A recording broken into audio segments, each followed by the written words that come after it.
Well, the Minnesota Vikings might be 0-2, but if you've got Kirk Cousins on your fantasy team, I think you're doing all right at the quarterback position. 6 touchdowns over his first 2 weeks. Only Tua Tagovailoa has thrown for more yards. Pair him with wide receiver Keenan Allen, who has his first multi-touchdown game in a minute, and you're laughing. Allen top 8 in wide receiver yards. And back to Minnie, TJ Hawkinson is who he needs to be for Minnie. 2 TDs in 2 games, averaging 50 yards per game. Each of those 3 players mentioned alongside Brian Robinson. Notable week 2 performers. Robinson, 87 yards and 2 touchdowns yesterday. 28 fantasy points he got you. But, of course, the week 2 leader in terms of performances, Kirk Cousins, a quarterback for the Vikings, probably the most underrated player in the NFL. Got you 36 points. My own personal opinion, though. Let's discuss winners and a few losers from week 2 with our fantasy guys, Jamey Eisenberg and Heath Cummings from Fantasy Football Today. Let's start with the week 2 winners. Jamey, what do you got for us?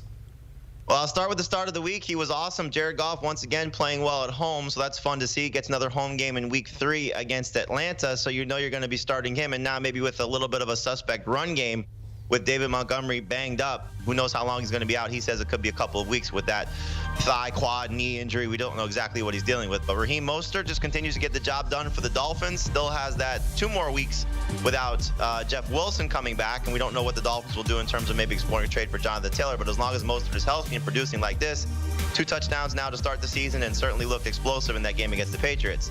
The guy to focus on, though, is Puka Nacua. Oh, my gosh, 30 targets through 2 weeks. I mean, who saw this coming? You know, it's just been absolutely fantastic. We'll see what happens when Cooper Kupp comes back on the field.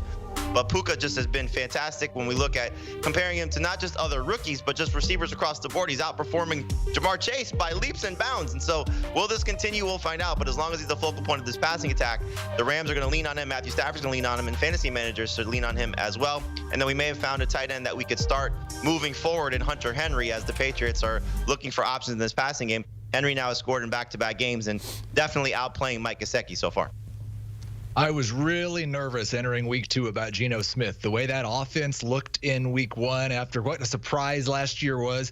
Then the fact that he's going to be without both of his starting offensive tackles. But that offensive line held up against a very good Detroit Lions pass rush. Geno sacked just 1 time, throws for 300 yards, 2 touchdown passes. Oh, yeah, he got the win. And maybe the biggest benefactor at all of that, Tyler Lockett, 10 targets to lead the team, 8 catches for 59 yards, a couple of touchdowns. This pass offense in Seattle kind of easing some of my concerns. Still think Geno could be a good number 2 quarterback, maybe even a borderline number 1. The target share was very encouraging for Darren Waller, doing what we expected him to do in New York and staying healthy. And then, of course, Zach Moss. We're going to talk about him in just a second. All right, in terms of week 2 losers, Heath, going to start with you on this one. Obviously, lots of candidates. Jamey mentioned Jamar Chase, a guy who I've got a number of fantasy teams waiting for him to explode. But who do you have for some guys that are kind of looking on the losing end of things in week 2? The biggest concern for me was Breece Hall. Just 4 carries, played just 33% of the snaps, did not seem happy with the outcome himself. We saw just how bad this Jets offense could be. Now, I do think Hall is a buy low. Last week, week 1 was really just something maybe we should throw out. We should have expected a slow start for Hall and Javonte Williams. And so I don't want to be too down on Hall, but compared to where he was in week 1, a big-time loser. So was Trevor Lawrence. Kyle Pitts, I don't know how we're going to start him with any confidence at all. And if we get 1 more week of bad performance, I might say the same thing about Jahan Dotson.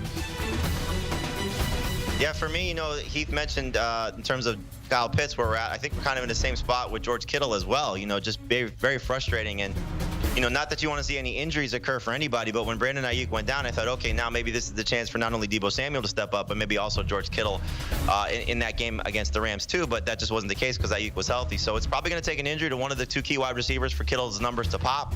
I hope we'll get a squeaky wheel game coming soon as well. But at this point, he's kind of in the same boat as Kyle Pitts. Is just a frustrating tight end that you'll probably just start week in, week out.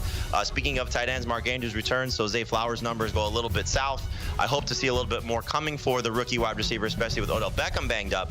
So we'll see how that moves for him moving forward. Damian Pierce in a frustrating situation because the Texans, despite the fact that they're giving him touches when he's on the field, not exactly the snaps that we were looking forward to because he's sharing now with Devin Singletary and multiple running backs, Dario Gumboali this week, Mike Boone last week. We'll see what the Texans do in week 3 against the Jaguars, but they need to give Dameon Pierce more touches.